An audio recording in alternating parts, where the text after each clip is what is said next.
Class 12 বা দ্বাদশ শ্রেণীর এডুকেশন বা শিক্ষা বিজ্ঞান সাবজেক্টের 5 এবং 10 নম্বরের প্রশ্নাবলীর কমপ্লিট সাজেশনমূলক ক্লাসে তোমাদের প্রত্যেককে স্বাগত জানাই।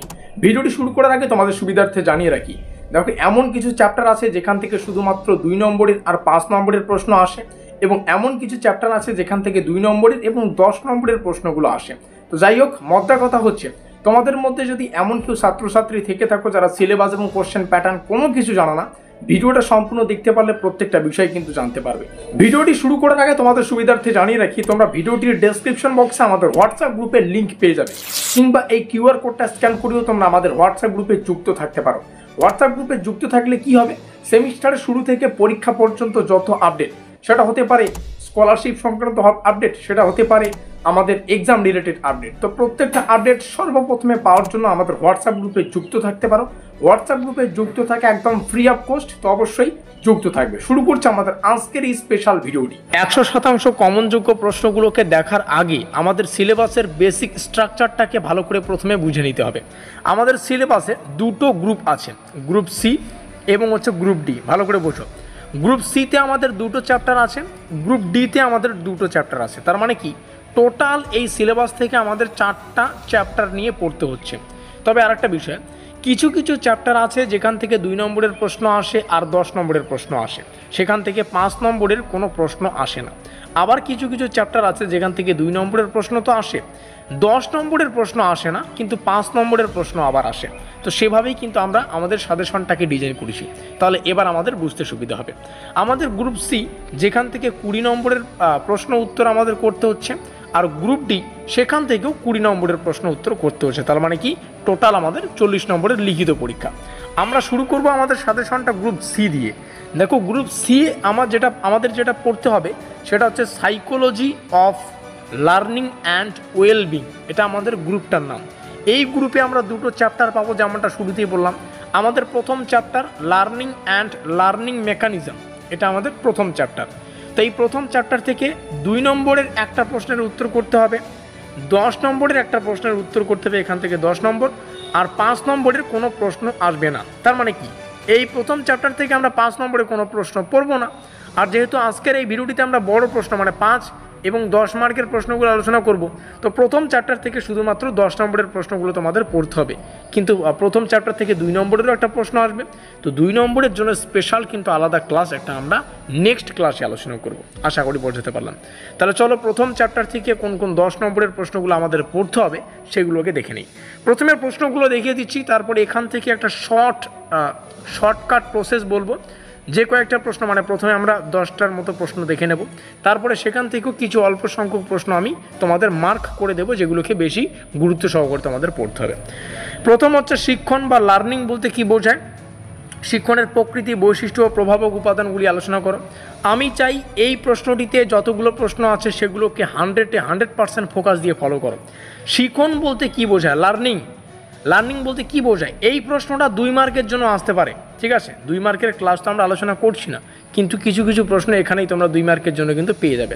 শিক্ষণের প্রকৃতি, বৈশিষ্ট্য, প্রভাবক, এগুলো পড়ে ফেলো, পরীক্ষায় যেটা জানতে চাইবে সেটার উপরে উত্তর লিখে দিয়ে আসবে। Is that clear? নেক্সট প্রশ্ন, শিক্ষণ প্রক্রিয়ার পরিপক্কতা মানে আর একটা হচ্ছে প্রেরণা মানে হচ্ছে মোটিভেশন, মনোযোগ মানে অ্যাটেনশন, আর হচ্ছে আগ্রহ, এই যে এদের ভূমিকা পড়বে। প্যাভলভের সর্তিত প্রক্রিয়ার তত্ত্ব এবং এর শিক্ষাগত গুরুত্ব, স্কিনারের অপারেন্ট কন্ডিশনিং তত্ত্ব, এর বিশ্লেষণ, থর্নডাইকের চেষ্টা ও ভুলের তত্ত্ব, এর শিক্ষামূলক প্রয়োগ, গেস্টাল্ট তত্ত্ব পড়ে রাখবে, এর শিক্ষাক্ষেত্রে গুরুত্ব বা অবদান। তারপরে যে বাকিগুলো রয়েছে তোমরা এখান থেকে দেখে রাখো। বুদ্ধিমত্তা আছে, সৃজনশীলতা আছে, ব্যক্তিত্ব, এর পারস্পরিক, আমরা প্রশ্নটাকে কমপ্লিট প্রথমে দেখে নিই। পারস্পরিক সম্পর্ক, আধুনিক শিক্ষণ তত্ত্বগুলোর যে বার্নার রয়েছে, ঠিক আছে, আশুবেল রয়েছে, এই সমস্ত এদের মধ্যে তুলনামূলক আলোচনা। তো মেন কথা 10টা প্রশ্ন আমরা দেখে নিলাম। যেহেতু প্রশ্নগুলো এখান থেকে 10 নম্বরের হবে, উত্তরটাকে ভালো করে পড়ার চেষ্টা করবে। শুরুতে ভূমিকা, তারপরে মেন টপিক, তারপরে শেষে উপসংহার, উদাহরণ, মোস্ট ইম্পর্টেন্ট। তো যেটা বলতে চাইলাম, প্রথম চ্যাপ্টার থেকে 10টা প্রশ্ন বলে দিলাম। এখান থেকে আরও বেশি জোর দিয়ে যে প্রশ্নগুলোকে পড়বে সেটা হচ্ছে বিভিন্ন তত্ত্ব। কি কি তত্ত্ব আছে আমাদের এই চ্যাপ্টার থেকে? বিভিন্ন তত্ত্বের মধ্যে প্যাভলভের নাম পাবো, প্যাভলভের সর্তিত প্রক্রিয়ার তত্ত্ব, স্কিনারের নাম পাবো, ঠিক আছে, মনোবিদ স্কিনার, অপারেন্ট কন্ডিশনিং তত্ত্ব, স্কিনারের দ্বিবক্স এরকম একটা সম্ভবত পরীক্ষা আছে, স্কিনার বক্স, ঠিক আছে, সেটাকে একটু দেখে রাখবে। থর্নডাইকের চেষ্টা ও ভুলের তত্ত্ব, ট্রায়াল অ্যান্ড এরর, একটা ইঁদুরের যে পরীক্ষাটা সেটা দেখবে, গেস্টাল্ট তত্ত্ব। তো এই যে তত্ত্বগুলো, এই তত্ত্বগুলোকে ডিটেলসে পড়ো, বোঝো থিওরিটা কী, এখানে যে উদাহরণের ব্যাপারটা, পরীক্ষা যে স্পেশালি এক্সাম্পল দিয়া বোঝানো হয়েছে সেই পরীক্ষাটা বোঝো এবং এর শিক্ষাগত গুরুত্ব ব্যাখ্যা করো। এখান থেকে একটা প্রশ্ন পরীক্ষায় 100% কমন পাবে। তাহলে কি বললাম, যে থিওরির পার্টটা, থিওরি বলতে তত্ত্বর যে পার্টটা, সেই তত্ত্বর পার্টটাকে ভালো করে পড়ে ফেলাই বুদ্ধিমানের কাজ। আমরা চলে যাব আমাদের দ্বিতীয় চ্যাপ্টারে, গ্রুপ সি থেকে আরেকটা চ্যাপ্টার আমাদের পড়তে হবে, মেন্টাল হেলথ অ্যান্ড ওয়েলবিং। এখান থেকে আমরা যেটা দেখতে পাচ্ছি, 2 নম্বরের একটা প্রশ্নের উত্তর করতে হয়, 5 নম্বরের একটা প্রশ্নের উত্তর করতে হয়। 10 মার্কের কোনো প্রশ্ন আসে না, কিন্তু 2 মার্কেরও কিছু প্রশ্ন তোমরা আজকের ভিডিওটিতে পেয়ে যাবে। প্রথম প্রশ্ন যেটা পড়তে হচ্ছে, মানসিক স্বাস্থ্য বলতে কি বোঝায়, এটা 2 মার্কের জন্য হয়ে গেল। WHO এর সংজ্ঞা অনুসারে এটা ব্যাখ্যা করো, ঠিক আছে।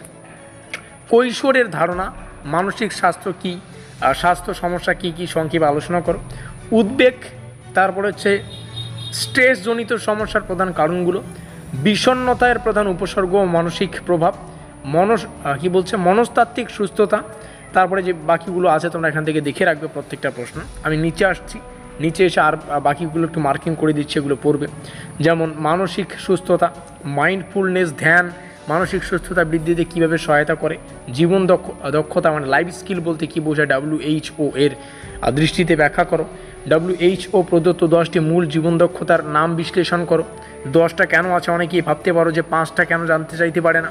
আমি চাই তোমরা 10টাই পড়ো বা 10টা বেশি করে পড়ো, সেখান থেকে যদি কিছু নাম দিয়ে উল্লেখ করে যে এই 5টা, তখন কিন্তু তোমাদের অসুবিধা হবে। তো প্রত্যেকটাই পড়ে ফেলো। জীবন দক্ষতা মানে লাইফ স্কিল এডুকেশনের জীবন দক্ষতা শিক্ষা, যেটা মানসিক স্বাস্থ্য ও সুস্থতার উন্নতিতে কীভাবে ভূমিকা ফেলে বা প্রভাব ফেলে। এই হচ্ছে আমাদের সম্পূর্ণ গ্রুপ সি ক্লিয়ার, প্রথম 2টো চ্যাপ্টার ক্লিয়ার। এবার আমরা আলোচনা করব গ্রুপ ডি। গ্রুপ ডি থেকে আমাদের টোটাল 20 নম্বরের প্রশ্ন হবে, তাহলে গ্রুপ সি থেকে 20, গ্রুপ ডি থেকে 20। গ্রুপ ডি থেকে আমাদের যেটা পড়তে হচ্ছে সেটা হচ্ছে educational technology and statistics in education. এখান থেকে প্রথম চ্যাপ্টার এডুকেশনাল টেকনোলজি। এখান থেকে কি কি পড়তে হচ্ছে দেখে নিচ্ছি। তার আগে একটু নম্বর বিভাজনটা দেখি। এখান থেকে আমাদের 2 নম্বরের একটা প্রশ্নের উত্তর করতে হবে, 5 নম্বরের একটা প্রশ্নের উত্তর করতে হবে। এখান থেকে কোনো প্রকার 10 নম্বরের প্রশ্ন আসবে না, এখানে লেখা আছে বিষয়টা। তো 5 নম্বরের জন্য কি কি আছে একটু দেখে নিচ্ছি। শিক্ষাতত্ত্বের প্রযুক্তি বলতে কী বোঝায়, শিক্ষাতত্ত্বের প্রযুক্তির প্রয়োজনীয়তা পড়বে, শিক্ষাক্ষেত্রে বা শিক্ষাতত্ত্বে প্রযুক্তির পরিধিটা দেখে রাখবে, most important. Technology in education আর টেকনোলজি অফ এডুকেশন, এদের পার্থক্য। শিক্ষাতত্ত্বে হার্ডওয়্যার এবং সফটওয়্যারের ভূমিকা, সিস্টেম অ্যাপ্রোচ, এই উত্তরটা যখন আলোচনা করবে হার্ডওয়্যারের উদাহরণ আর সফটওয়্যারের উদাহরণ দিয়ে কিন্তু উত্তরটাকে পরীক্ষায় যখন লিখবে তখন কিন্তু সেটা ভালো মান পাবে। নেক্সট, সিস্টেম অ্যাপ্রোচ এর ধারণা, শিক্ষাক্ষেত্রের প্রভাব, তথ্য ও যোগাযোগ প্রযুক্তি ICT এর ধারণা, শিক্ষাক্ষেত্রে ICT এর প্রভাব মানে ইউজ অফ ITC, এটা দেখে রাখবে। শিক্ষাক্ষেত্রে ডিজিটাল বিপ্লবের যে গুরুত্ব সেটা পড়বে। এই প্রশ্নগুলো ভালো করে পড়বে।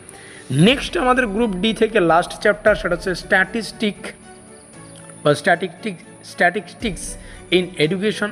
এখান থেকে কি পড়বে, 2 নম্বরের একটা প্রশ্ন, এখান থেকে 2 নম্বরের 2টো প্রশ্নের উত্তর করতে হয়। তাহলে এমন একটা চ্যাপ্টার যেখান থেকে 2 নম্বরের 2টো প্রশ্ন উত্তর করতে হবে, বাকিগুলো থেকে কিন্তু 2টো প্রশ্ন আসে না, এখান থেকে 4 মার্ক। আর 10 নম্বরের একটা প্রশ্ন, এখান থেকে কোনো 5 মার্কের প্রশ্ন আসবে না। তার মানে কি, এই চ্যাপ্টারটা থেকে তুলনামূলক বেশি কিন্তু প্রশ্ন আমাদের বা বেশি নম্বর কিন্তু ক্যারি করতে পারি আমরা। তো 10 নম্বরের যে প্রশ্নগুলো হয়, শিক্ষাতত্ত্বে পরিসংখ্যান বলতে কী বোঝায়, এর প্রয়োজনীয় ও প্রয়োগ একটু দেখে রাখবে। নেক্সট, শিক্ষাক্ষেত্রে পরিসংখ্যানের ব্যবহার, গুরুত্ব। তারপরে হচ্ছে ফ্রিকোয়েন্সি ডিস্ট্রিবিউশন মানে ফ্রিকোয়েন্সি বন্টন তত্ত্ব, এর ধারণা, শিক্ষামূলক প্রয়োগ। গ্রাফিক্যাল উপস্থাপনের বিভিন্ন ধরন ও গুরুত্ব। কেন্দ্রীয় প্রবণতার পরিমাপ, গড়, মধ্যক, মিন যেটা আছে, মিডিয়াম যেটা আছে, মোট, এগুলো যা আছে এদের মধ্যে পার্থক্য।